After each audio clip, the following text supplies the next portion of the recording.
Discuss ചെയ്തത് ഈ 4 chapters ആണ്. ഓക്കെ, സോ അതിനകത്ത് നമുക്ക് ഇന്ത്യൻ ഫിനാൻഷ്യൽ മാർക്കറ്റിലേക്ക് പോവാം ആദ്യം.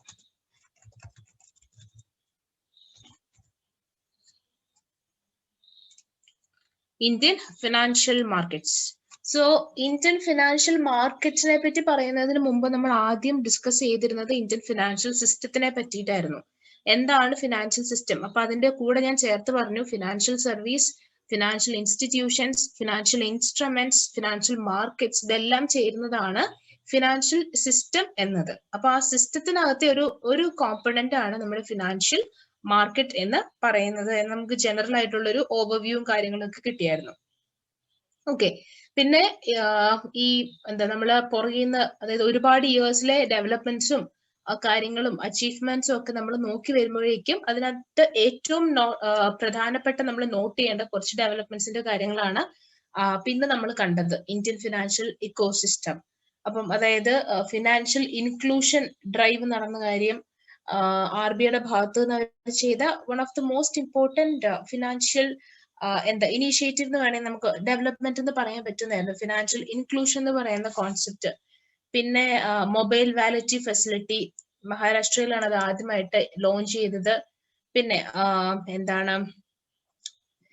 ഗവൺമെന്റ് ഓഫ് ഇന്ത്യ ലോഞ്ച് ചെയ്ത ഏറ്റവും പ്രധാനപ്പെട്ട India post payments bank IPPB, ഏറ്റവും പ്രധാനപ്പെട്ട ഒരു ഡെവലപ്മെന്റ് ആയിരുന്നു പേയ്മെന്റ്സ് ബാങ്കിന്റെ. പേയ്മെന്റ്സ് ബാങ്കിനെ പറ്റിയൊക്കെ നമ്മൾ ഡീറ്റെയിൽഡ് ആയിട്ട് പിന്നീടുള്ള ഒരു പോർഷനിൽ നമ്മൾ കണ്ടായിരുന്നു. ഓക്കെ, അപ്പം അവിടുന്ന് നമ്മൾ ഒരു ഫിനാൻഷ്യൽ സിസ്റ്റത്തിന്റെ ഡെവലപ്മെന്റ്സ് പറഞ്ഞു തുടങ്ങി. പിന്നെ ഫിനാൻഷ്യൽ ഇൻസ്റ്റിറ്റ്യൂഷൻസിന്റെ കേസിൽ എങ്ങനെയായിരുന്നു, RBI ഉണ്ട്, RBI ബാങ്കുകൾ റെഗുലേറ്റ് ചെയ്യുന്ന RBI ഉണ്ട്, നമ്മുടെ സെക്യൂരിറ്റീസ് മാർക്കറ്റിനെ റെഗുലേറ്റ് ചെയ്യാനായിട്ട് SEBI, securities and exchange board of India ഉണ്ട്. അതേപോലെ നമ്മൾ കണ്ടായിരുന്നു ഇൻഷുറൻസിന്റെ കേസ് വരുമ്പോഴത്തേനും അതിനെ കോൺസെൻട്രേറ്റ് ചെയ്യാനായിട്ട് IRDA ഉണ്ട്. അങ്ങനെ പല പല ഫിനാൻഷ്യൽ ഇൻസ്റ്റിറ്റ്യൂഷൻ ഇന്ത്യയിൽ എങ്ങനെയാണ് വളർന്നു വന്നത് എന്ന് മറ്റുള്ള കാര്യങ്ങളാണ് പറഞ്ഞത്. ഓക്കെ, അപ്പൊ ആ ഫിനാൻഷ്യൽ സിസ്റ്റം എന്ന് പറയുന്ന ആ ഒരു ടോപ്പിക് നമ്മൾ, അല്ലെങ്കിൽ ആ ഒരു കോൺസെപ്റ്റ് പറയുമ്പം അതിന്റെ ഗ്രോത്ത് എന്ന് പറയുന്നത് നമ്മൾ പറഞ്ഞിരുന്നു ബാങ്കിങ്, മ്യൂച്വൽ ഫണ്ട്സ്, അതേപോലെ ഇൻഷുറൻസ്. ഈ 3 മേഖലകളാണ് ഫിനാൻഷ്യൽ സിസ്റ്റത്തിന്റെ ഡെവലപ്മെന്റിലേക്ക് ഏറ്റവും കൂടുതൽ കോൺട്രിബ്യൂട്ട് ചെയ്തത്. അതിനകത്ത് ഓരോ സെക്ടറിനെയും നമ്മൾ ഡീറ്റെയിൽഡ് ആയിട്ട് കണ്ടു. ഫസ്റ്റ് നമുക്ക് ബാങ്കിങ് സെക്ടർ ഉണ്ടായിരുന്നു. അതിൽ ബാങ്ക്സിനെ 4 ആയിട്ട് ക്ലാസിഫൈ ചെയ്ത് 4 കാറ്റഗറി ആയിട്ട് ക്ലാസിഫൈ ചെയ്യുന്ന കാര്യം പറഞ്ഞിരുന്നു. അപ്പോൾ അതിനെ ബേസ് ചെയ്തിട്ട് നമ്മളൊരു ക്വസ്റ്റ്യൻ കണ്ടായിരുന്നു, ബാങ്കിന്റെ ക്ലാസിഫിക്കേഷൻ എങ്ങനെയാണെന്ന് പറഞ്ഞൊരു ക്വസ്റ്റ്യൻ നമ്മൾ കണ്ടായിരുന്നു. ഓക്കെ, പിന്നെ ഓരോ ബാങ്ക്, ഓരോ കാറ്റഗറിനെ പറ്റി, വാട്ട് ഈസ് കൊമേഴ്ഷ്യൽ ബാങ്ക്, എന്താണ് കൊമേഴ്ഷ്യൽ ബാങ്ക്, കൊമേഴ്ഷ്യൽ ബാങ്കിനെ വീണ്ടും നമുക്ക് പല കാറ്റഗറി ആയിട്ട് സബ് ക്ലാസിഫൈ ചെയ്യാം. അതാണ് public sector bank, private sector bank, foreign bank, RRB, regional rural banks എന്നൊക്കെ പറഞ്ഞ് നമുക്ക് വീണ്ടും കാറ്റഗറൈസ് ചെയ്യാം എന്ന് നമ്മൾ കണ്ടായിരുന്നു. പിന്നെ നമ്മൾ ഡിസ്കസ് ചെയ്തത് എന്താണ് പബ്ലിക് സെക്ടർ ബാങ്ക്, എന്തായിരുന്നു പബ്ലിക് സെക്ടർ ബാങ്ക്. നാഷണലൈസ് ചെയ്യപ്പെട്ട ബാങ്കുകളെയാണ് നമ്മൾ പബ്ലിക് സെക്ടർ ബാങ്ക് എന്ന് വിളിക്കുന്നത്, അല്ലെങ്കിൽ ഗവൺമെന്റിന് കൂടുതൽ സ്റ്റേക്ക് ഹോൾഡിംഗ് ഉള്ള ബാങ്കുകളെയാണ് പബ്ലിക് സെക്ടർ ബാങ്ക്സ് എന്ന് പറഞ്ഞുകൊണ്ടിരുന്നത്. പിന്നെ ഉണ്ടായിരുന്നത് പ്രൈവറ്റ് സെക്ടർ ബാങ്ക്സ് ആണ്. പ്രൈവറ്റ് ഷെയർ ഹോൾഡേഴ്സ് ഹോൾഡ് ചെയ്യുന്നതാണ് പ്രൈവറ്റ് സെക്ടർ ബാങ്ക്സ്. പിന്നെ ഫോറിൻ ബാങ്ക്, ഫോറിൻ ബാങ്ക് എന്ന് പറഞ്ഞാൽ ഈ പെർട്ടിക്കുലർ ഫോറിൻ ബാങ്കിന്റെ ഹെഡ് ക്വാർട്ടേഴ്സ് എന്ന് പറയുന്നത് ഫോറിൻ കൺട്രിയിലായിരിക്കും, പക്ഷെ ഇന്ത്യയിൽ അതൊരു പ്രൈവറ്റ് എൻറ്റിറ്റി എന്ന പോലെ ആയിരിക്കും ഓപ്പറേറ്റ് ചെയ്യുക അല്ലെങ്കിൽ ഫംഗ്ഷൻ ചെയ്യുക. That was foreign bank. പിന്നെ റീജിയണൽ റൂറൽ ബാങ്ക്സ് അഥവാ RRBs. അപ്പം നമ്മൾ റീജിയണൽ റൂറൽ ബാങ്ക്സും ഡീറ്റെയിൽ ആയിട്ട് കണ്ടിരുന്നു. എന്തിനാണ് റീജിയണൽ റൂറൽ ബാങ്ക്സ് അഥവാ RRBs എസ്റ്റാബ്ലിഷ് ചെയ്തത്? സൊസൈറ്റിയിലെ വീക്കർ സെക്ഷൻസിലുള്ള ആൾക്കാരെ ഒന്ന് ഫോക്കസ് ചെയ്യാൻ, അവരുടെ കാര്യങ്ങളൊക്കെ ഒന്ന് റെഡിയാക്കി കൊടുക്കാൻ, അവരെ ഒന്ന് ഹെൽപ്പ് ചെയ്യാൻ, അങ്ങനത്തെ ഒരു ഒബ്ജക്റ്റീവോട് കൂടി സ്റ്റാർട്ട് ചെയ്തതാണ് റീജിയണൽ റൂറൽ ബാങ്ക്സ് അഥവാ RRBs എന്ന് പറയുന്നത്. ഓക്കെ, സോ അതായിരുന്നു കൊമേഴ്ഷ്യൽ ബാങ്ക്സിനെ പറ്റി പറയുമ്പോൾ അത്രയും കാര്യങ്ങളാണ് നമ്മൾ ഡിസ്കസ് ചെയ്തത്. പിന്നെ സ്മോൾ ഫിനാൻസ് ബാങ്കിലേക്ക് വന്നു. സ്മോൾ ഫിനാൻസ് ബാങ്ക് എന്ന് പറയുന്നതും ഫിനാൻഷ്യൽ ഇൻക്ലൂഷൻ പ്രൊമോട്ട് ചെയ്യാൻ വേണ്ടിയിട്ട് ഉള്ളതാണ് സ്മോൾ ഫിനാൻസ് ബാങ്ക്. അപ്പോ ഈ സ്മോൾ ഫിനാൻസ് ബാങ്കിന്റെ മെയിൻ കസ്റ്റമേഴ്സ് എന്ന് പറയുന്നത് മൈക്രോ ഇൻഡസ്ട്രീസ്, പിന്നെ small and marginal farmers, unorganised sectors, ചെറിയ ചെറിയ ബിസിനസ് യൂണിറ്റുകൾ, ഇവയൊക്കെയാണ് സ്മോൾ ഫിനാൻസ് ബാങ്കിന്റെ കസ്റ്റമേഴ്സ് എന്ന് പറയുന്നത്. ഓക്കെ, അപ്പം ഫിനാൻഷ്യൽ ഇൻക്ലൂഷൻ വഴി മറ്റ് ബാങ്കുകൾ സെർവ് ചെയ്തിട്ടില്ലാത്ത കുറച്ച് ആൾക്കാരുണ്ടാവും സൊസൈറ്റിയിൽ. ആ ആൾക്കാരെ കണ്ടെത്തി അവർക്കുള്ള സർവീസസ് പ്രൊവൈഡ് ചെയ്യുന്നതാണ് സ്മോൾ ഫിനാൻസ് ബാങ്ക് ചെയ്യുന്ന പ്രധാനപ്പെട്ട റെസ്പോൺസിബിലിറ്റി എന്ന് പറയുന്നത്. ഓക്കെ, പിന്നെ നമ്മൾ പേയ്മെന്റ്സ് ബാങ്ക് ആണ് കണ്ടത്. Payments bank India post payments bank, Paytm payments bank, Airtel payments bank. ഈ എയർടെൽ പേയ്മെന്റ്സ് ബാങ്കിനൊക്കെ പരസ്യം നമ്മൾ ഒരുപക്ഷെ ടി വിയിൽ കണ്ടിട്ടുണ്ടാവും. അപ്പൊ എന്താണ് പേയ്മെന്റ്സ് ബാങ്ക് എന്ന് പറയുന്നത്? അപ്പം RBI കൊണ്ടുവന്ന ഒരു എന്താണ് ഒരു ഡെവലപ്മെന്റ് അല്ലെങ്കിൽ ഒരു ഇനിഷ്യേറ്റീവ് ആണ് ഈ പേയ്മെന്റ്സ് ബാങ്ക് എന്ന് പറയുന്നത്. ഓക്കെ, അപ്പം ഒരു ഇന്ത്യൻ ബാങ്കിങ് ഇൻഡസ്ട്രിയിൽ തന്നെ ഒരു പുതിയ മോഡലാണ് ഈ പേയ്മെന്റ്സ് ബാങ്ക് എന്ന് പറയുന്ന കാര്യം. ഓക്കെ, അപ്പം അതിന്റെ എക്സാമ്പിൾസ് ഓർത്തിരിക്കുക. ജസ്റ്റ് ഒന്ന് കണ്ടാൽ അത് പേയ്മെന്റ്സ് ബാങ്ക് ആണ് എന്ന് മനസ്സിലാവുന്ന രീതിയിൽ ഓർത്തിരിക്കുക. ഓക്കെ, പിന്നെ കോഓപ്പറേറ്റീവ് ബാങ്ക്സിനെ പറ്റി പറഞ്ഞായിരുന്നു. കോഓപ്പറേറ്റീവ് ബാങ്ക്സ് അർബൻ കോഓപ്പറേറ്റീവ് ബാങ്കും ഉണ്ട്, അതേപോലെ തന്നെ റൂറൽ കോഓപ്പറേറ്റീവ് ബാങ്ക് ഉണ്ട്. Cooperative banks urban and rural. Okay, പിന്നെ അവിടെ നമ്മൾ ഇങ്ങോട്ടേക്ക് വന്നപ്പോൾ പിന്നെ നമ്മൾ നാഷണലൈസേഷന്റെ അല്ലെങ്കിൽ ചില ഡെവലപ്മെന്റ്സോ അതിന്റെ ഡേറ്റുകളും കാര്യങ്ങളും കണ്ടു. അതിനകത്ത് നമ്മൾ ഇമ്പോർട്ടന്റ് ആയിട്ട് ക്വസ്റ്റ്യനിൽ നമ്മൾ കണ്ടുവന്നത് എന്താണ് ഇംപീരിയൽ ബാങ്കിന്റെ കാര്യം. ഇംപീരിയൽ ബാങ്ക് ഇന്ത്യയിൽ ഉണ്ടായിരുന്നു. ഇംപീരിയൽ ബാങ്ക് എന്ന് പറയുന്നതിനെ റീപ്ലേസ് ചെയ്ത് വന്നത് ഏത് ബാങ്കാണ്? Okay, Imperial Bank converted in to State Bank of India എന്നുള്ളൊരു സംഭവം അവിടെ ഉണ്ടായിരുന്നു. അതെപ്പോഴാണ് നടന്നത്? പിന്നെ നാഷണലൈസേഷൻ എന്നുള്ളത് എന്നാണ് നടന്നത്? 1969 നാഷണലൈസേഷൻ നമ്മൾ കണ്ടിരുന്നു. പിന്നെ 1980 നാഷണലൈസേഷൻ ഉണ്ടെന്ന് കണ്ടിരുന്നു. ഓക്കെ, ആ കാര്യങ്ങൾ നമ്മൾ ഡീറ്റെയിൽഡ് ആയിട്ട് വരുന്ന പോർഷനിലേക്ക് കണ്ടായിരുന്നു. അപ്പം ഇത്രയും കാര്യങ്ങളൊക്കെയാണ് ബാങ്കിങ് സെക്ടറിന്റെ വെളിച്ചത്തിൽ ഫിനാൻഷ്യൽ സിസ്റ്റത്തിന്റെ ഡെവലപ്മെന്റിലേക്ക് ഏറ്റവും കൂടുതൽ കോൺട്രിബ്യൂട്ട് ചെയ്യുന്ന ഒരു സെക്ടറായ ബാങ്കിങ് സെക്ടറിന്റെ വെളിച്ചത്തിൽ പറഞ്ഞു നമ്മൾ വെച്ചത്. ഓക്കെ, നിങ്ങൾക്ക് ഓർമ്മയുണ്ടോ? ഞാൻ പറയുമ്പോൾ നിങ്ങൾക്ക് ഓർമ്മ കിട്ടുന്നുണ്ടോ എന്തൊക്കെയോ?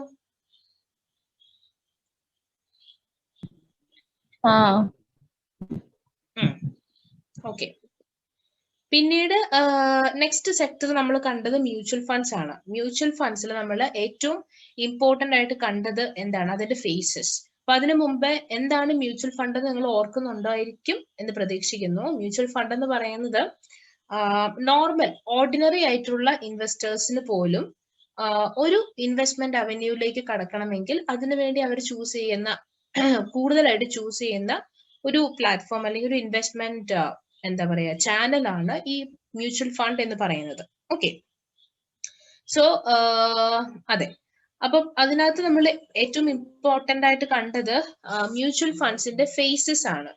അതിനകത്ത് കുറച്ചധികം കാര്യങ്ങൾ നമുക്ക് പഠിക്കാനുണ്ടായിരുന്നു ഫേസസിനകത്ത്. ഫസ്റ്റ് ഫേസ് എന്നാണ് എന്നുള്ള കാര്യം നോട്ട് ചെയ്യുക.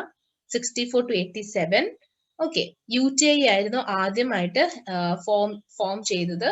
UTI 1963 ഫോം ചെയ്തത്. പിന്നെ അത് കഴിഞ്ഞിട്ട് നമ്മൾ ഇങ്ങോട്ടേക്ക് വന്നപ്പോൾ UTI നമ്മൾ ആദ്യത്തെ സ്കീമിന്റെ യൂണിറ്റ് സ്കീം 1964 UTI ലോഞ്ച് ചെയ്ത ഫസ്റ്റ് സ്കീം ഏതാണെന്ന് ചോദിച്ചാൽ UTI സ്കീം 1964 അഥവാ US 64 എന്ന് നമ്മൾ പറയും. ഓക്കെ, അപ്പം ആ 2 പോയിന്റ് ആണ് അവിടെ പ്രധാനമായിട്ട് നമ്മൾ ഓർത്ത് വെക്കേണ്ടത് ഫസ്റ്റ് ഫേസിൽ.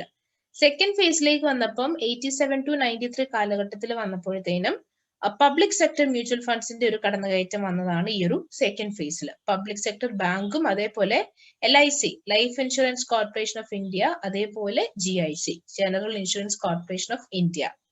അപ്പം ഈ മൂന്ന് ആൾക്കാരുടെയും എന്താ മ്യൂച്വൽ ഫണ്ടുകൾ നമ്മുടെ മ്യൂച്വൽ ഫണ്ട് ഇൻഡസ്ട്രി മാർക്കറ്റിലേക്ക് കടന്നു വന്ന ഒരു ടൈമായിരുന്നു സെക്കൻഡ് ഫേസ് എന്ന് പറയുന്നത്.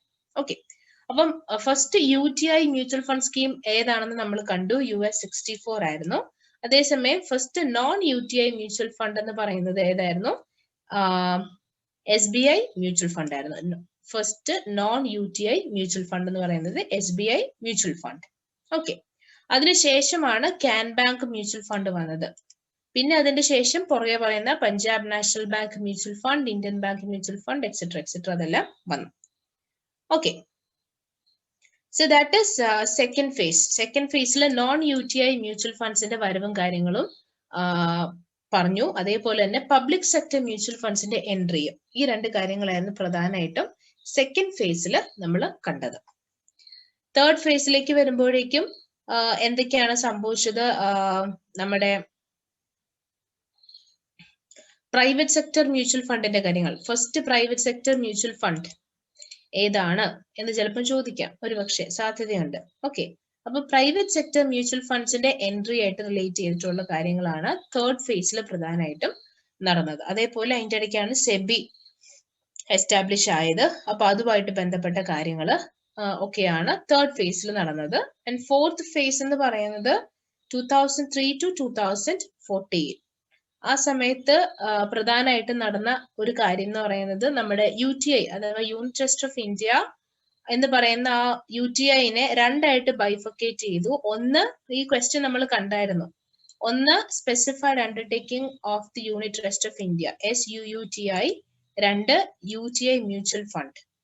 അപ്പൊ ഈ UTI എന്ന് പറയുന്ന സംഭവം ഇങ്ങനെ രണ്ട് സെപ്പറേറ്റ് എൻറ്റിറ്റി ആയിട്ട് ബൈഫർക്കേറ്റ് ചെയ്യപ്പെട്ടു. അതാണ് ഫോർത്ത് ഫേസിൽ നമ്മൾ ഓർത്ത് വെക്കേണ്ട കാര്യം. ഓക്കെ, ഇനി ഫിഫ്ത്ത് ഫേസ് എന്ന് പറയുന്നത് കറന്റ് ഫേസ് ആണ്. Current phase from 2014 onwards. Okay, so fifth phase ഇപ്പോഴും നടന്നുകൊണ്ടിരിക്കുന്ന അല്ലെങ്കിൽ ഇപ്പോഴും കണ്ടിന്യൂ ചെയ്തുകൊണ്ടിരിക്കുന്ന ഫേസ് ആണ് ഫിഫ്ത്ത് ഫേസ് എന്ന് പറയുന്നത്. ഓക്കെ, അപ്പം അതില് എന്തൊക്കെയാണ് സംഭവിച്ചത്? നമുക്കറിയാം, പുതിയ ഗവൺമെന്റ് ആണ്. 2014 പുതിയ ഗവൺമെന്റ് came into റൂൾ. അപ്പം അതിൻ്റെതായിട്ടുള്ള സിഗ്നിഫിക്കന്റ് ഇംപ്രൂവ്മെന്റ് ഉണ്ടോ മ്യൂച്വൽ ഫണ്ട് ഇൻഡസ്ട്രിയിൽ? അങ്ങനെയാണെങ്കിൽ എന്തൊക്കെയാണ് സംഭവിച്ചത് എന്നുള്ള കാര്യങ്ങളാണ് ഫിഫ്ത്ത് ഫേസിൽ വരുന്നത്. ഫിഫ്ത്ത് ഫേസ് ആണ് ഇപ്പോഴത്തെ കറന്റ് ഫേസ് എന്ന് പറയുന്നത്. ഓക്കെ, അപ്പം ഈ ഫേസസിനകത്ത് പ്രധാനപ്പെട്ട പോയിന്റ്സുകൾ നിങ്ങൾ ഓർത്തിരിക്കുക. ഫൈൻ. പിന്നീട് നമ്മൾ ഇൻഷുറൻസ് സെക്ടർ, ഇപ്പൊ ബാങ്കിങ് ഉണ്ട്, മ്യൂച്വൽ ഫണ്ട് ഉണ്ട്, ഇൻഷുറൻസ് സെക്ടർ. ഇൻഷുറൻസ് സെക്ടറിൽ സത്യം പറഞ്ഞാൽ നമ്മൾ വളരെ കുറച്ച് ഡീറ്റെയിൽസ് അതിനകത്ത് നമുക്ക് കാര്യമായിട്ട് നോക്കാനുള്ളൂ. അതിനകത്ത് ഒരു ലൈഫ് ഇൻഷുറൻസ് കോർപ്പറേഷന്റെ കാര്യം പറയുന്നുണ്ട്. ലൈഫ് ഇൻഷുറൻസിന്റെ കേസിൽ ഏക പബ്ലിക് സെക്ടർ കമ്പനിയാണ് LIC എന്ന് പറയുന്നത്. ലൈഫ് ഇൻഷുറൻസിന്റെ കേസിൽ ഏക പബ്ലിക് സെക്ടർ കമ്പനിയാണ് LIC എന്ന് പറയുന്നത്. അതല്ലാണ്ട് നോൺ ലൈഫ് എന്ന് പറയുമ്പോൾ 6 പബ്ലിക് സെക്ടർ ഇൻഷുറേഴ്സ് ഉണ്ട് നോൺ ലൈഫിൽ. ഓക്കെ, ഇനി ഒരു സോൾ നാഷണൽ റീ ഇൻഷുറർ ഉള്ളത് general insurance company of India, general insurance corporation of India അഥവാ GIC എന്ന് പറയുന്നതാണ് നമുക്കുള്ള ഏക നാഷണൽ റീ ഇൻഷുറർ എന്ന് പറയുന്നത്. ഓക്കെ, സോ അതാണ് മെയിൻ ആയിട്ട് നിങ്ങൾ ഓർത്ത് വെക്കേണ്ട പോയിന്റുകൾ. പിന്നെ അതിന്റെ മാർക്കറ്റ് സൈസ്, ഗവൺമെന്റ് ഇനിഷ്യേറ്റീവ്സ് എന്തൊക്കെയായിരുന്നു, ഇൻഷുറൻസ് സെക്ടറിനെ ബൂസ്റ്റ് ചെയ്യാനായിട്ടുള്ള ഗവൺമെന്റ് ഇനിഷ്യേറ്റീവ്സ് എന്തൊക്കെയായിരുന്നു എന്നുള്ളതാണ് പിന്നെ നമ്മൾ പിന്നീട് കണ്ടത്. ഓക്കെ, ഇൻഷുറൻസ് സെക്ടറിലെ പ്രധാനപ്പെട്ട ഇവന്റ്സ്, അതായത് LIC GSCയുടെ കാര്യം നിങ്ങൾ ഓർത്ത് വെക്കുക. പിന്നെ ഇവിടെ ഒരു മൽഹോത്ര കമ്മിറ്റിയുടെ കാര്യം പറയുന്നുണ്ട്. Malhotra committee recommended opening up the insurance sector to private players. Insurance സെക്ടറിനെ പ്രൈവറ്റിലേക്ക് ഓപ്പൺ ചെയ്ത് കൊടുക്കണം എന്ന് ആരാണ് റെക്കമെൻഡ് ചെയ്തത് എന്ന് വേണമെങ്കിൽ ചോദിക്കാം. മൽഹോത്ര കമ്മിറ്റിയാണ് അത് ചെയ്തത്. എനിക്ക് തോന്നുന്നു അതിന്റെ ഒരു ക്വസ്റ്റ്യൻ നമ്മൾ ഓൾറെഡി ഡിസ്കസ് ചെയ്തു എന്ന് തോന്നുന്നു. ഓക്കെ,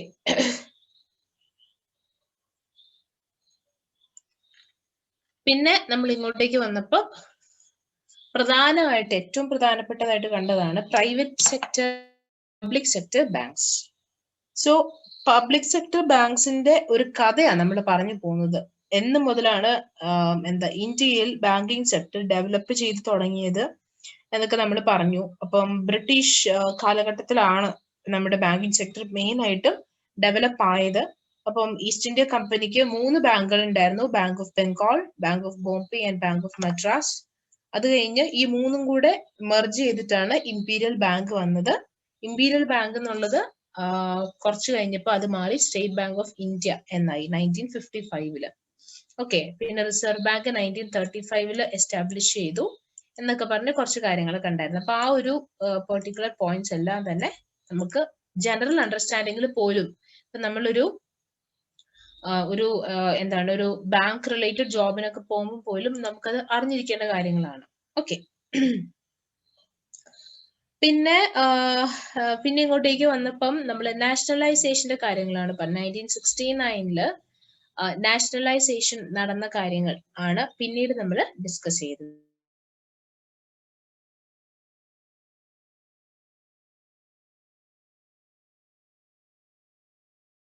69. ഓക്കെ. സോ പിന്നെ ഒരു സെക്കൻഡ്, ഞാൻ ഓഡിബിൾ ആണല്ലോ അല്ലേ?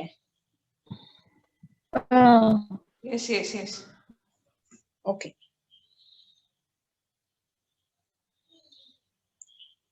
ഇടയ്ക്ക് നെറ്റ്വർക്ക് അൺസ്റ്റേബിൾ എന്ന് കാണിക്കുന്നുണ്ട്, സോ അതാ ഞാൻ ചോദിക്കുന്നത്. ഓക്കെ. സോ ഫസ്റ്റ് നാഷണലൈസേഷൻ 1969 നടന്നു. രണ്ടാമത്തെ നാഷണലൈസേഷൻ, അപ്പൊ അന്ന് എത്ര ബാങ്കാണ് നാഷണലൈസേഷനിലേക്ക് പോയത്? 14 ബാങ്ക്സ് ആയിരുന്നു അന്നത്തെ നാഷണലൈസേഷൻ പ്രോസസ്സിലേക്ക് പോയത്. പിന്നീട് സെക്കൻഡ് വേവിലേക്ക് വന്നപ്പോഴത്തേനും അത് 6 ബാങ്ക്സ് ആണ് നാഷണലൈസേഷനിലേക്ക് പോയത്. അതിന്റെ പേരുകളും മറ്റും ഇവിടെ കൊടുത്തിട്ടുണ്ട്. ഓക്കെ.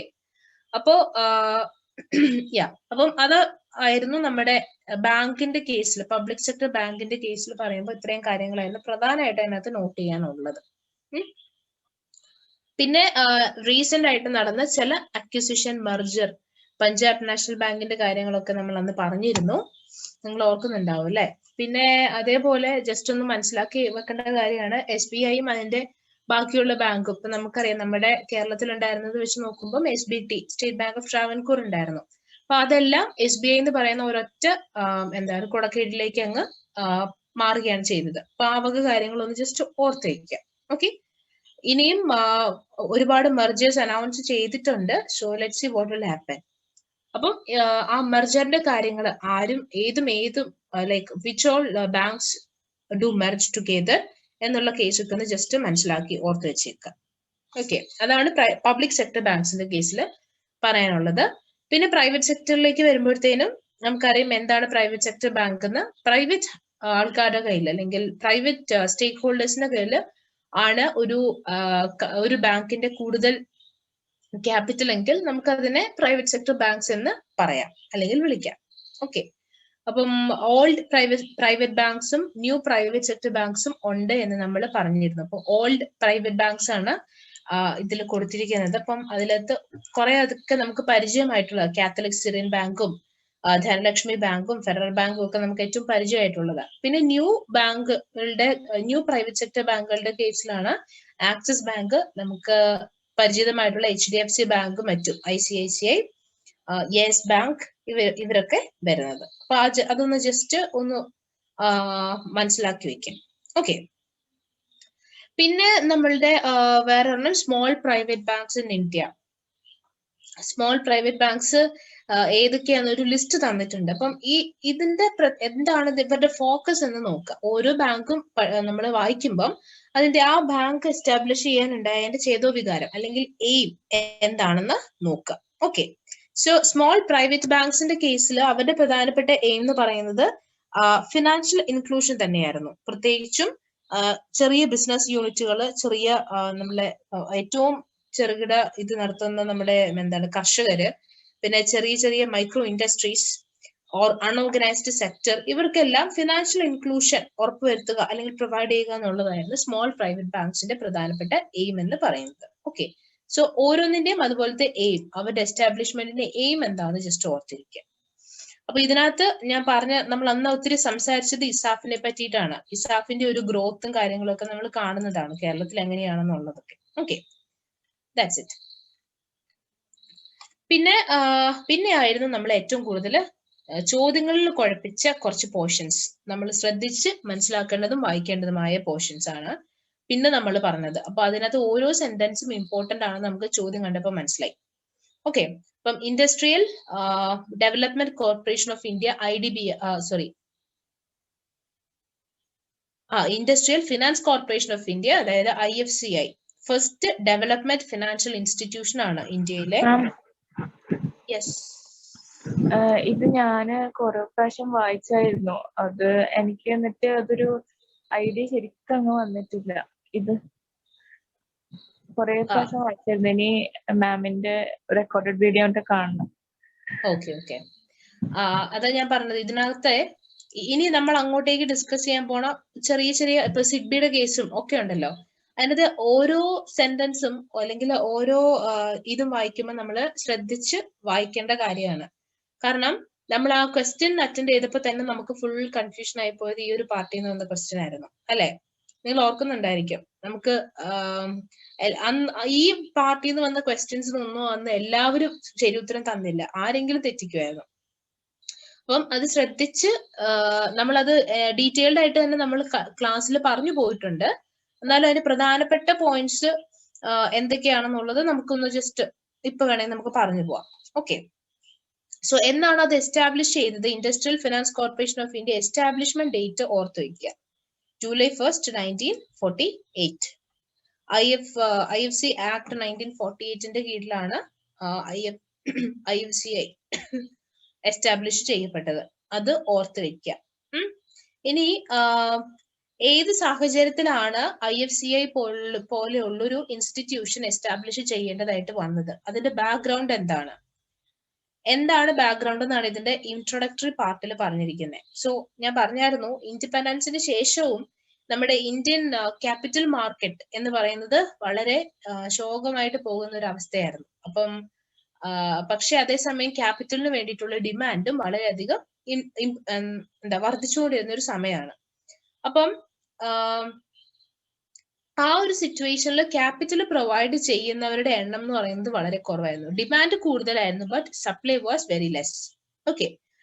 നമ്മുടെ കൊമേഴ്ഷ്യൽ ബാങ്ക്സ് ഉണ്ടായിരുന്നെങ്കിൽ പോലും കൊമേഴ്ഷ്യൽ ബാങ്ക്സിനും ഈ ഒരു particular long term capital needs meet ചെയ്യാനുള്ള ഒരു പോസിബിലിറ്റി അല്ലെങ്കിൽ അവരുടെ ആ ഒരു കഴിവ്, ആ ഒരു കേസിൽ അവരുടെ ഒരു കഴിവ് എന്ന് പറയുന്നത് വളരെയധികം കുറവായിരുന്നു.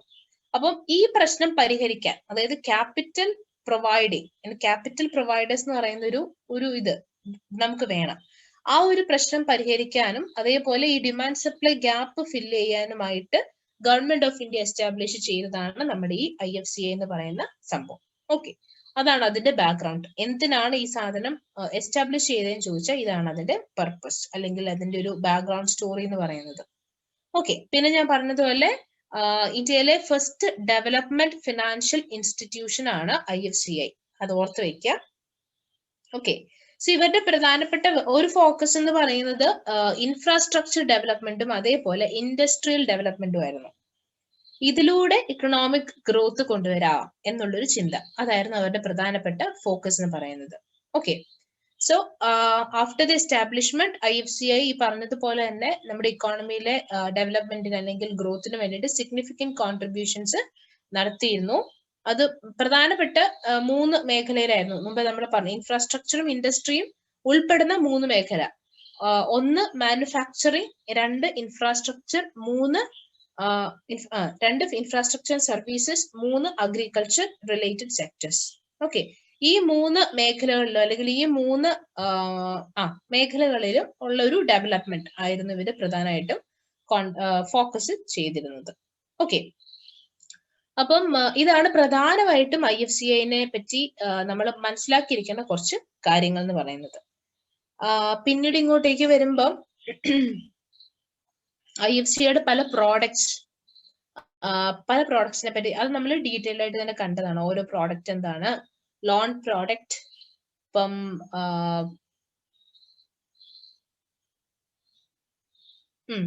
ലോൺ പ്രോഡക്റ്റ് എന്താണ്, അതായത് ലോൺ പ്രൊവൈഡ് ചെയ്യുന്നത് എന്തിനൊക്കെ വേണ്ടിയിട്ടാണ് എന്നുള്ള കാര്യങ്ങൾ നമ്മൾ കണ്ടു.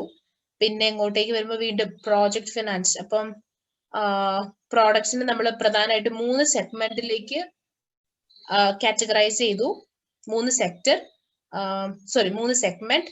അതിൽ വി ഹാഡ് പ്രൊജക്ട് ഫിനാൻസ്, പിന്നെ കോർപ്പറേറ്റ് ഫിനാൻസ്, പിന്നെ സ്ട്രക്ചർഡ് ഫിനാൻസ്. ഇതിൽ 3ലും നമ്മൾ കണ്ട ക്വസ്റ്റ്യൻ എന്ന് പറഞ്ഞാൽ എന്തിനാണ്, what is the purpose of project finance എന്നുള്ള ചോദ്യങ്ങളായിരുന്നു. അല്ലെങ്കിൽ കോർപ്പറേറ്റ് ഫിനാൻസിന്റെ പർപ്പസ് എന്താണ്, അല്ലെങ്കിൽ നമ്മുടെ സ്ട്രക്ചർഡ് ഫിനാൻസിന്റെ പർപ്പസ് എന്താണ്, ഇതായിരുന്നു നമ്മൾ പ്രധാനമായിട്ട് കണ്ട ക്വസ്റ്റ്യൻ. സോ അതിനെ ഫോക്കസ് ചെയ്തിട്ട് ഈ ഒരു പോർഷൻ നോക്കുന്നതായിരിക്കും ഏറ്റവും നല്ലത്. ഓക്കെ. അപ്പൊ നമുക്ക് കറക്റ്റ് ആയിട്ട് അതിന്റെ ആൻസർ ചൂസ് ചെയ്യാനായിട്ട് പറ്റും. Okay, that's all about IFCI. So ഒരു ചെറിയ ഒരു ഓർമ്മപ്പൊടി തട്ടി എടുക്കണം നിങ്ങൾക്ക് ഓർത്തു എന്ന് എനിക്ക് തോന്നുന്നു.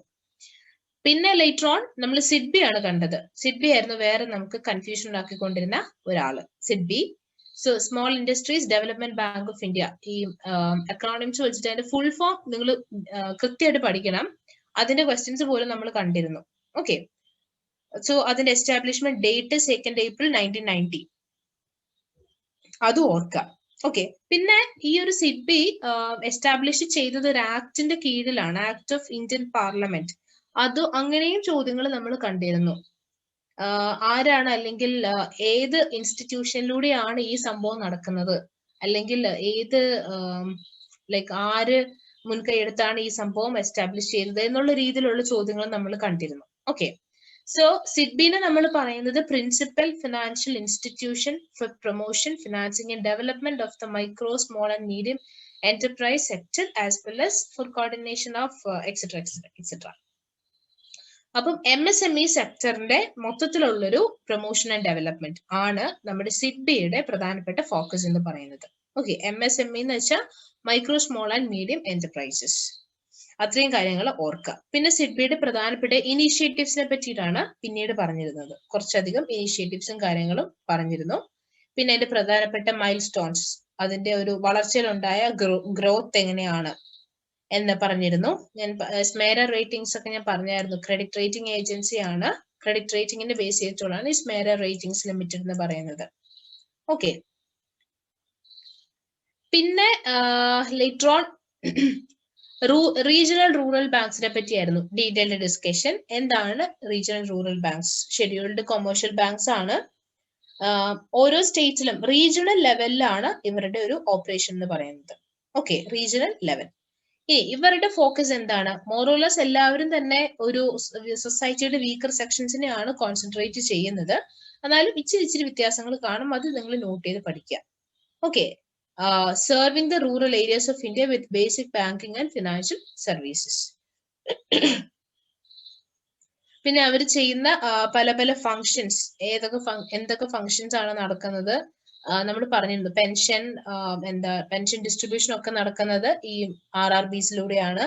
അതേപോലെ പിന്നെ നമ്മുടെ MG NREGA വർക്കേഴ്സിന്റെ വേജസ് ഡിസ്ട്രിബ്യൂഷൻ നടക്കുന്നത് ഈ പറഞ്ഞ റീജിയണൽ റൂറൽ ബാങ്ക്സിലൂടെയാണ് എന്നൊക്കെ നമ്മൾ പറഞ്ഞിരുന്നു. ഓക്കെ, പിന്നീട് അതിന്റെ ഒരു ഹിസ്റ്ററിയിലേക്ക് വരുമ്പോഴത്തേനും എന്നാണ് അത് എസ്റ്റാബ്ലിഷ് ചെയ്തത്? അതിന്റെ ഓർഡിനൻസ് പാസ് ചെയ്ത് 1975 സെപ്റ്റംബറിലാണെങ്കിലും അതിന്റെ എസ്റ്റാബ്ലിഷ്മെന്റ് എന്താണ്? RRB ആക്ട് എന്ന് പറയുന്ന ഒരു ആക്ട് ഉണ്ട് അവിടെ. ഓക്കെ, പിന്നെ അന്ന് 5 റീജിയണൽ റൂറൽ ബാങ്ക്സ് ആണ് സെറ്റപ്പ് ചെയ്തത്. അതെല്ലാം നടന്നിരുന്നത് നരസിംഹം കമ്മിറ്റിയുടെ റെക്കമെൻഡേഷനിലായിരുന്നു. സോ നരസിംഹം കമ്മിറ്റിയുടെ റെക്കമെൻഡേഷനിൽ വന്നത് എന്താന്ന് ചോദിച്ചാൽ റീജിയണൽ റൂറൽ ബാങ്ക്സ് ആണ് എന്നാണ് അതിന്റെ അർത്ഥം. ഓക്കെ, സോ ആ ഒരു കാര്യങ്ങൾ അല്ലെങ്കിൽ ആ ഒരു പാരഗ്രാഫ് നിങ്ങളൊന്ന് വ്യക്തമായിട്ട് വായിക്കുവാണെങ്കിൽ കുറച്ച് കൂടുതൽ ഡീറ്റെയിൽസും കാര്യങ്ങളും അതിനകത്ത് കൊടുത്തിട്ടുണ്ട്. So that was all about regional rural banks. പിന്നെ കോപ്പറേറ്റീവ് ബാങ്ക് ആയിരുന്നു. കോപ്പറേറ്റീവ് ബാങ്കിന്റെ പല എന്താണ് അവരെന്തൊക്കെയാണ് ചെയ്യുന്നത് എന്ന് നമ്മൾ കണ്ടു. ഓക്കെ, ഒരു കോപ്പറേറ്റീവ് ബേസിസിൽ പോകുന്നതാണ് കോപ്പറേറ്റീവ് ബാങ്ക് എന്ന് പറയുന്നത്. നോർമൽ ഓർഡിനറി ബാങ്കിങ് ബിസിനസ് നടത്തുന്നു. ഓക്കെ, പിന്നെ കോപ്പറേറ്റീവ് ബാങ്ക്സും ജോയിന്റ് സ്റ്റോക്ക് ബാങ്കും തമ്മിലുള്ള വ്യത്യാസം എന്താണ് എന്ന് നമ്മൾ കണ്ടിരുന്നു. ഡിഫറൻസ് നമ്മളൊരു ബോക്സിനകത്ത് ഡിഫറൻസ് ഒക്കെ വെച്ച് പഠിച്ചായിരുന്നു, ഓർക്കുന്നുണ്ടോ? പിന്നെ നെക്സ്റ്റ് പ്രധാനപ്പെട്ട ഒരു സംഭവം എന്ന് പറയുന്നത് സ്ട്രക്ചർ ഓഫ് കോപ്പറേറ്റീവ് ബാങ്ക് ആണ്. സോ ആ കോപ്പറേറ്റീവ് ബാങ്കിന്റെ സ്ട്രക്ചർ ഒന്ന് മനസ്സിലാക്കിയിരിക്കാം. ഓക്കെ, കോപ്പറേറ്റീവ് ക്രെഡിറ്റ് ഇൻസ്റ്റിറ്റ്യൂഷൻസിന്റെ ഒക്കെ സ്ട്രക്ചർ പല ടൈപ്സ് ഉണ്ട്. 2 കാറ്റഗറി ഉണ്ട്, ബ്രോഡ് കാറ്റഗറി 2 അഗ്രികൾച്ചറും നോൺ അഗ്രികൾച്ചറിലും.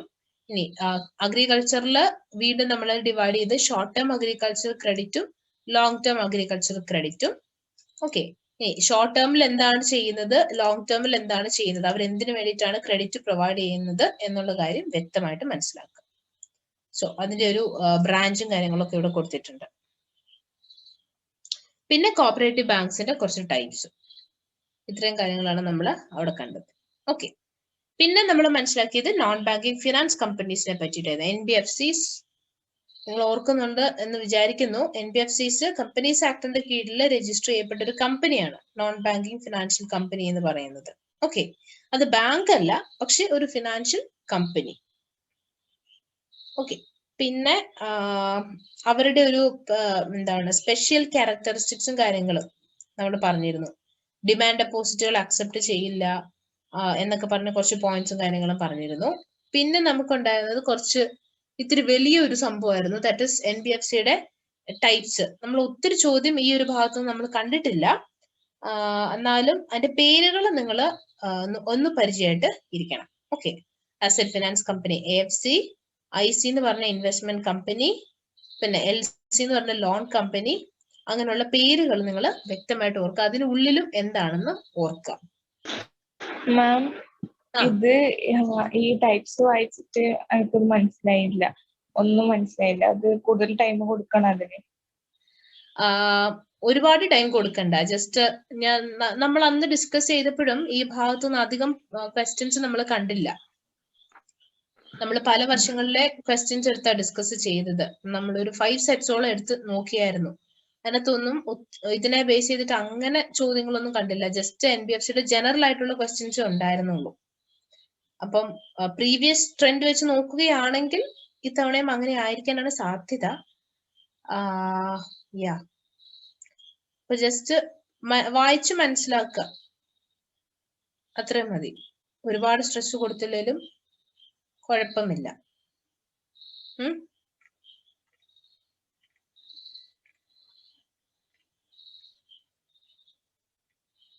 ഓക്കെ, പിന്നെ അതിന്റെ towards the end of this chapter നമുക്ക് ഭയങ്കര രസകരമായിട്ടുള്ള ഒരു സംഭവമായിരുന്നു. നമ്മൾ ഓൾറെഡി പഠിച്ചു പോയ എന്താണ് ഷെയർ, എന്താണ് ഡിബെഞ്ചർ.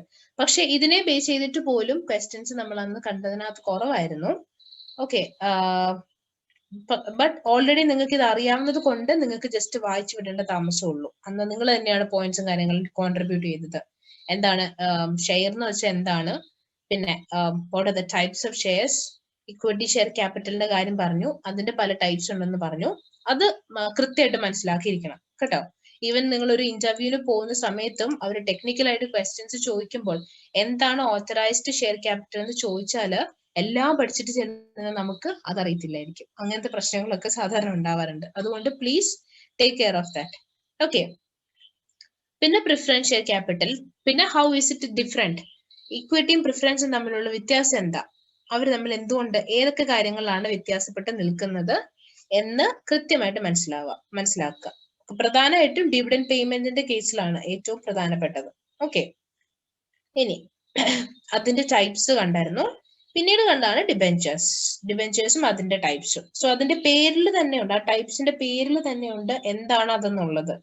അപ്പൊ സെക്യൂർഡ് ഡിബെഞ്ചേഴ്സ് ഉണ്ട്. അപ്പൊ നമുക്ക് മനസ്സിലായി എന്തോ ഒരു അസറ്റിന് അഗേൻസ്റ്റ് ആയിട്ട് സെക്യൂർ ചെയ്ത് വെച്ചിരിക്കുന്ന ഡിബെഞ്ചേഴ്സ് ആണ് സെക്യൂർഡ് ഡിബെഞ്ചേഴ്സ് എന്ന് പറയുന്നത്. അതേസമയം അൺസെക്യൂർഡ് ഡിബെഞ്ചേഴ്സ് ഉണ്ട്.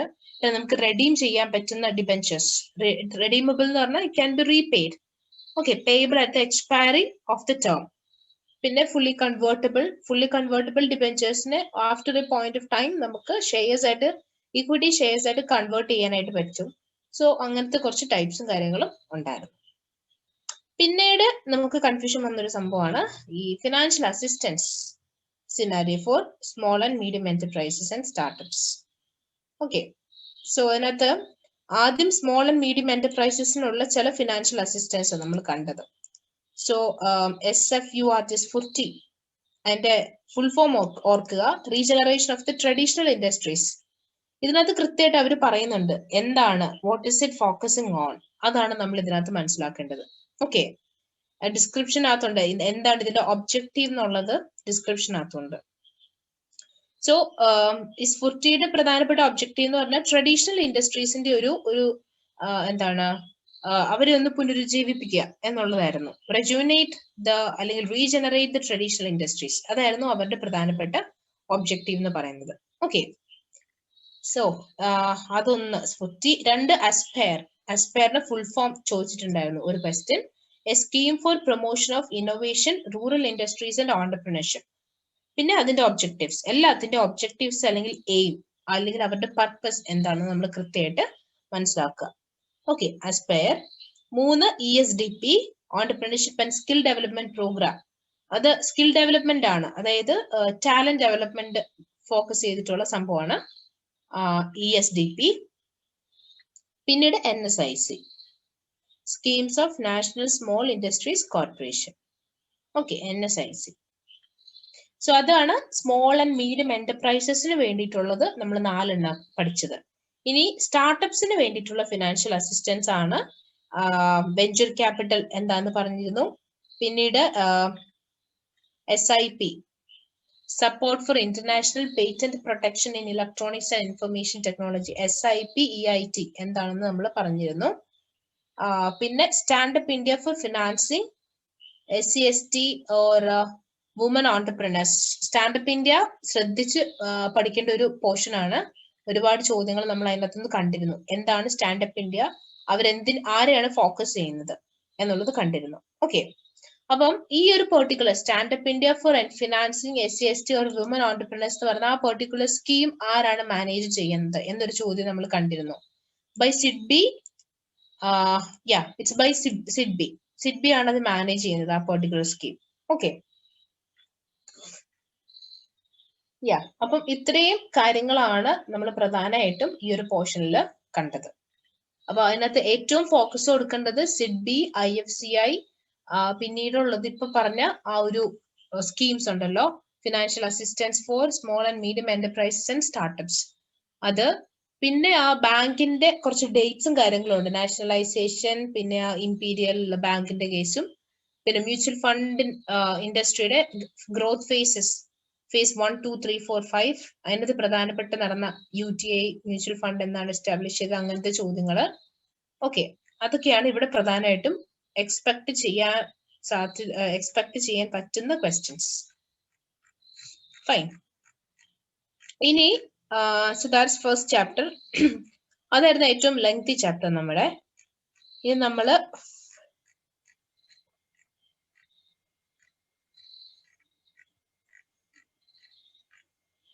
അടുത്ത ചാപ്റ്ററിലേക്ക് പോയാൽ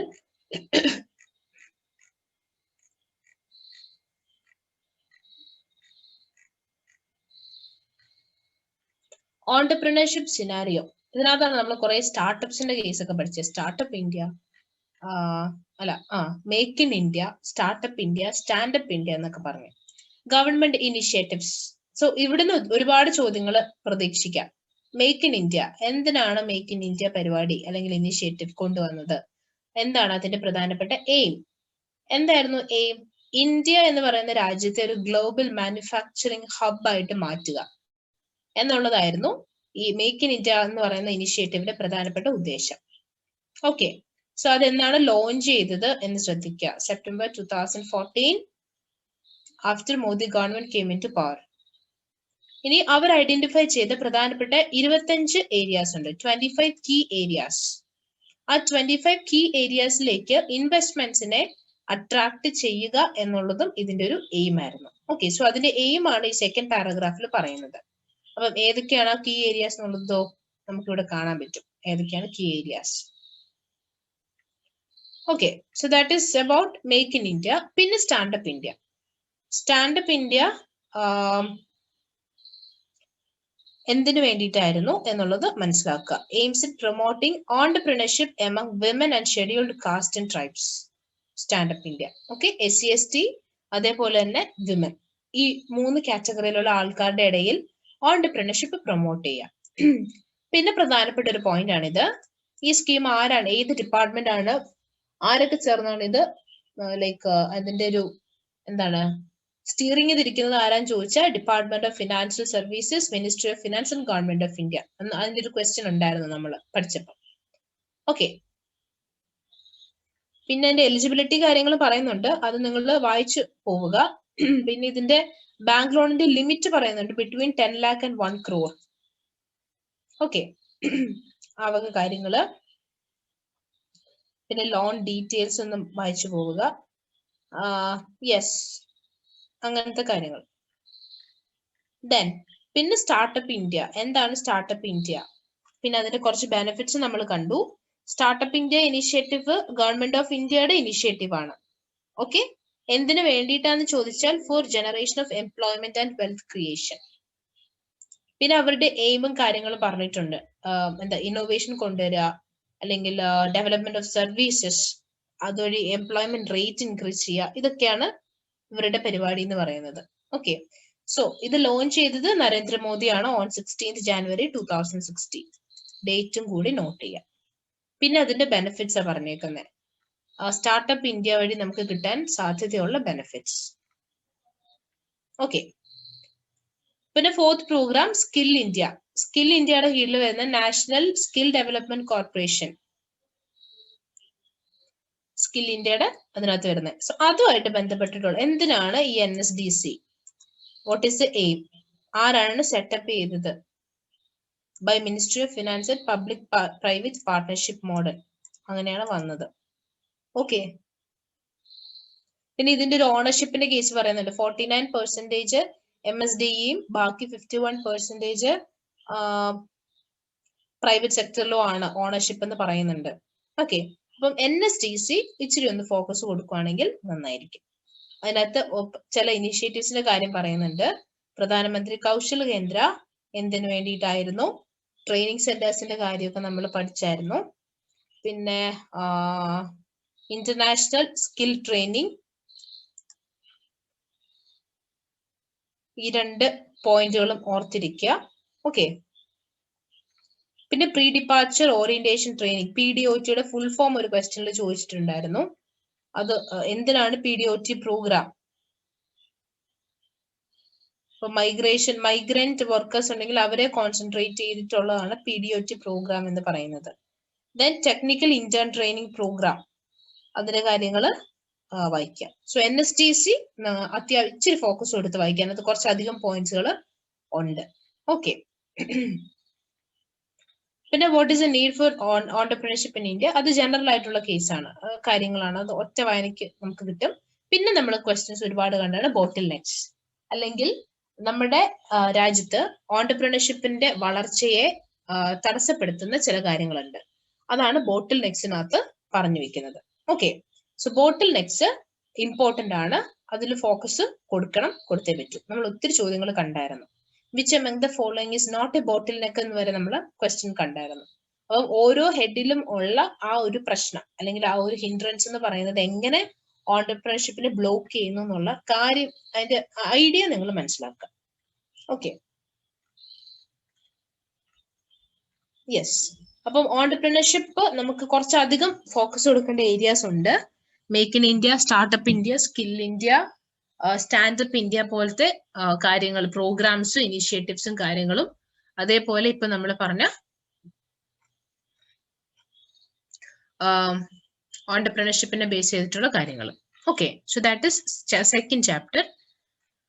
പിന്നെ ഉണ്ടായിരുന്ന നമ്മുടെ 2 ചാപ്റ്റർ എന്ന് പറഞ്ഞാൽ വളരെ ചെറിയ ചാപ്റ്റർ ആണ്. ഒന്ന് ബിസിനസ് എൻവയോൺമെന്റ് ആയിരുന്നു. അതിനകത്ത് ഞാനൊരു അക്രോണിം ഒക്കെ പറഞ്ഞിട്ടുണ്ടായിരുന്നു, ഓർക്കുന്നുണ്ടോ?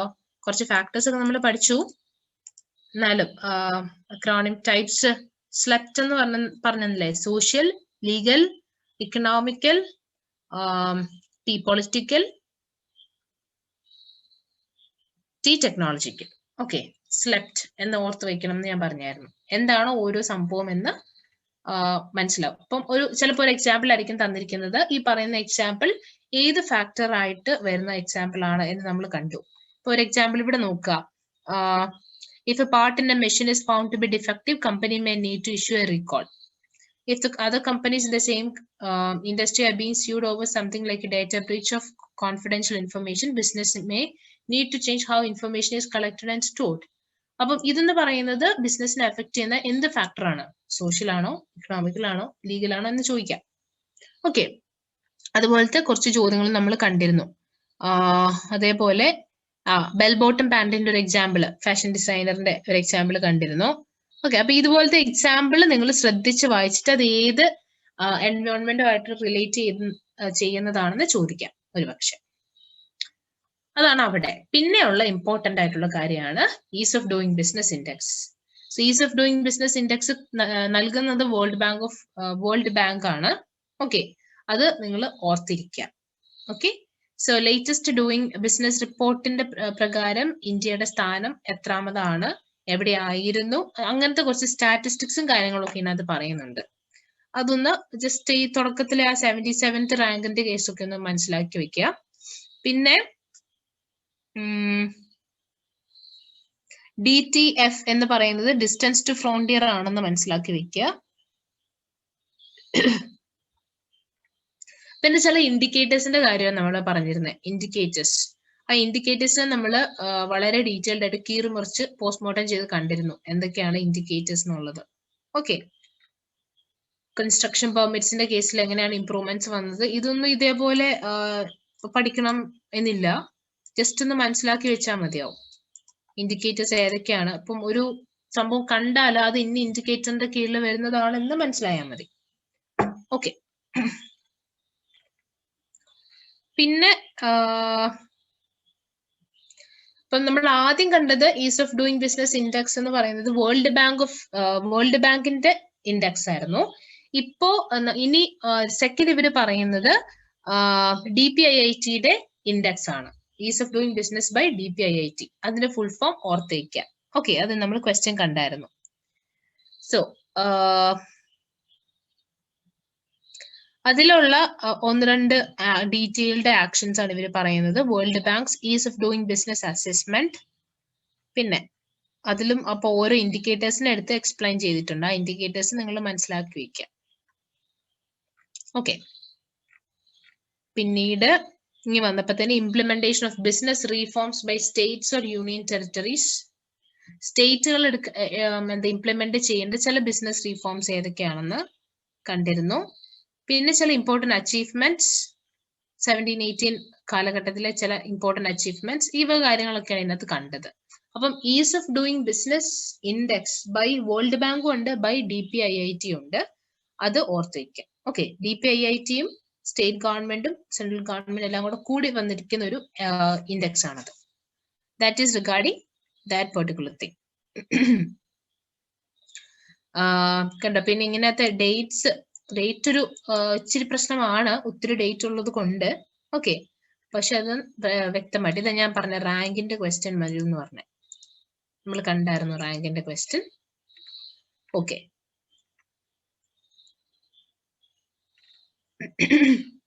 പിന്നെ last chapter key government institutions. Okay, അതിനകത്ത് നീതി ആയോഗിനെ നമ്മൾ ഗവൺമെന്റിന്റെ തിങ്ക് ടാങ്ക് എന്നാണ് പറയുന്നത്. നീതി ആയോഗ്, ഒരു സെക്കൻഡ്.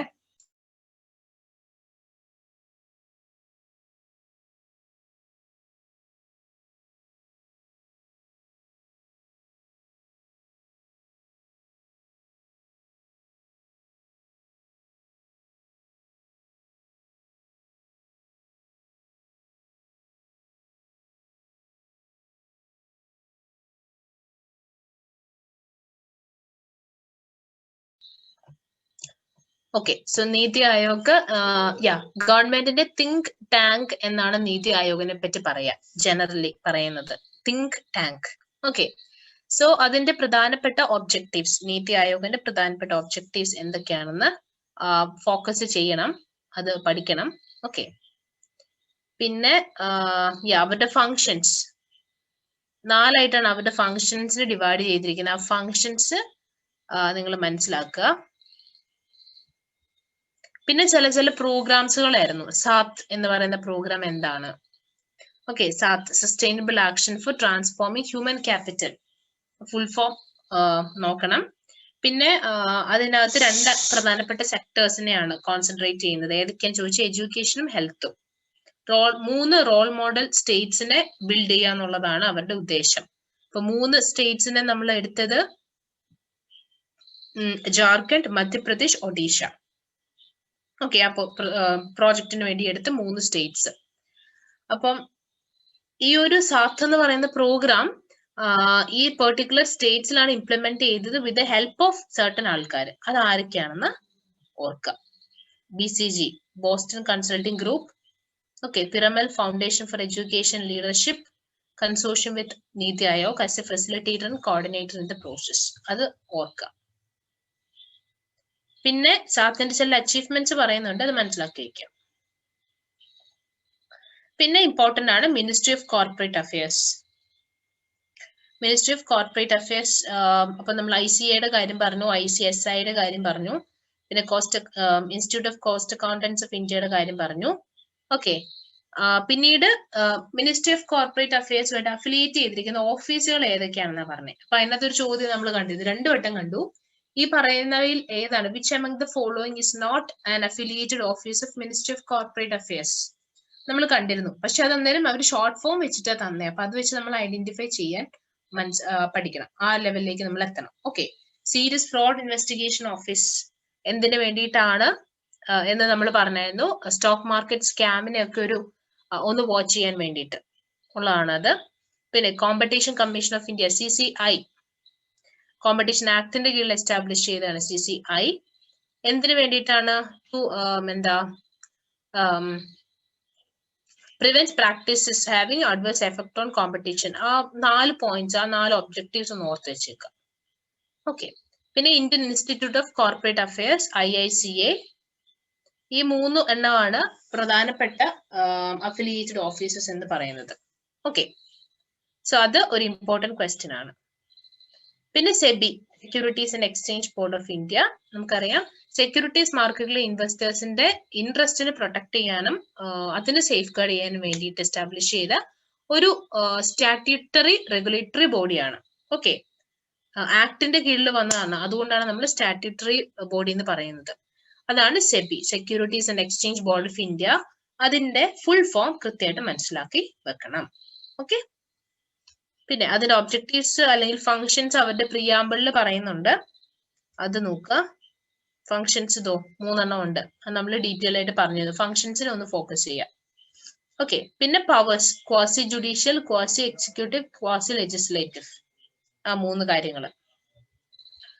അപ്പൊ അതാണ് സെബി. പിന്നെ RBI ആൻഡ് എസ്റ്റാബ്ലിഷ്മെന്റ് എന്നാണ് 1 April 1935. ഓക്കെ, പിന്നെ എന്റെ സെൻട്രൽ ഓഫീസ് എവിടെയാണെന്നുള്ള കാര്യം, ജനറൽ ആയിട്ടുള്ള കാര്യം. പിന്നെ വരുമ്പോൾ ഫങ്ഷൻസ് ആണ്. ഒന്ന് മോണിറ്ററി അതോറിറ്റിയാണ്. നമ്മുടെ രാജ്യത്തെ എല്ലാ ബാങ്കുകളുടെയും അല്ലെങ്കിൽ എല്ലാ ഒരു മോണിറ്ററി അതോറിറ്റി എന്ന് പറയുന്നത് RBI ആണ്. ഓഫ് കോഴ്സ് RBI ആണ്. പിന്നെ ഓരോ ഫംഗ്ഷന്റെയും ഒബ്ജക്റ്റീവ്, ഓരോ ഫംഗ്ഷൻ എന്താണെന്നും അതിന്റെ ഒബ്ജക്റ്റീവ് എന്താണെന്നുമാണ് പിന്നീട് പറഞ്ഞേക്കുന്നത്. So that is also important. Focus on that. Okay,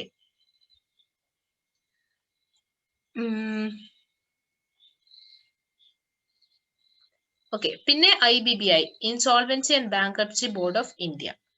അത് എസ്റ്റാബ്ലിഷ്മെന്റ് ഡേറ്റ്, പിന്നെ what is the purpose of establishment, പിന്നെ അതിനകത്ത് നമ്മൾ പറഞ്ഞിരുന്നു ഇറ്റ്സ് എ യുണീക് റെഗുലേറ്റർ. എന്തുകൊണ്ടാണ് അതിനെ യുണീക് റെഗുലേറ്റർ എന്ന് പറയുന്നത്? ഒന്ന് പ്രൊഫഷനെയും 2 പ്രോസസ്സിനെയും റെഗുലേറ്റ് ചെയ്യുന്നു, അതുകൊണ്ടാണ് അതിനെ യുണീക് റെഗുലേറ്റർ എന്ന് പറയുന്നത്. ഓക്കെ, പിന്നെ NCLT, national company law tribunal. പിന്നെ നമ്മൾ അത് കഴിഞ്ഞിട്ട് NCALT, അപ്പലേറ്റ് ട്രിബ്യൂണൽ.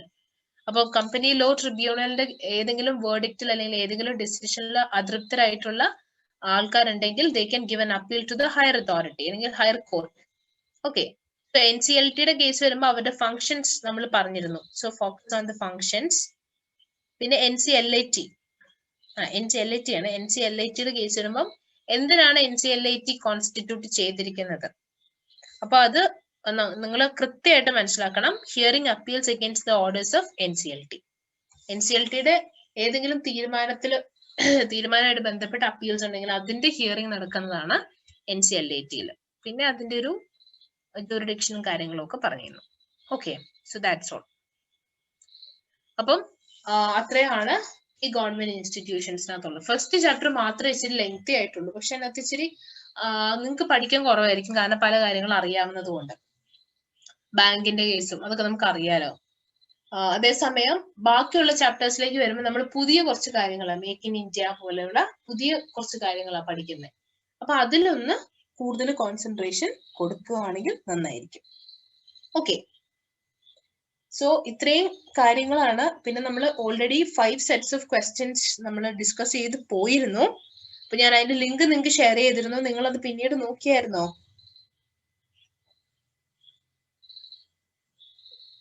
പിന്നീട് നോക്കിയിരുന്നോ അതിന്റെ ലിങ്ക്?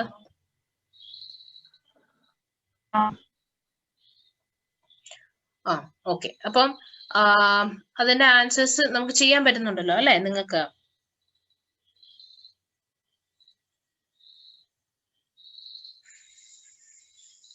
ഇപ്പം ഞാൻ സ്ട്രെസ് ചെയ്ത് പറഞ്ഞ പോർഷൻസ് എന്ന് പറഞ്ഞാൽ പ്രീവിയസ് ക്വസ്റ്റ്യൻസ് കണ്ടിട്ട് അതിനെ ബേസ് ചെയ്തിട്ടാണ് ഞാൻ പറഞ്ഞത്.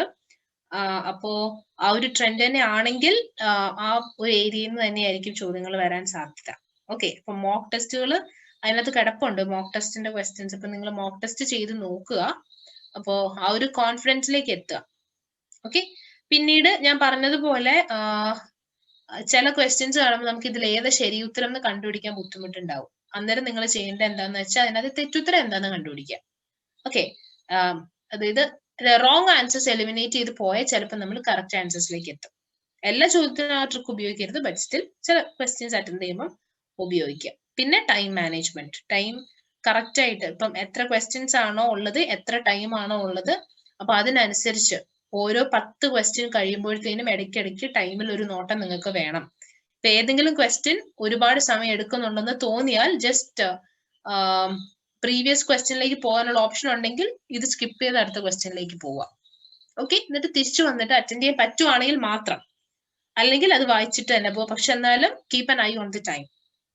ഒരുപാട് സമയം പോവാൻ സാധ്യത, നമ്മൾ ഇങ്ങനെ വായിച്ച് ഇങ്ങനെ ഇരിക്കും. ഓക്കെ.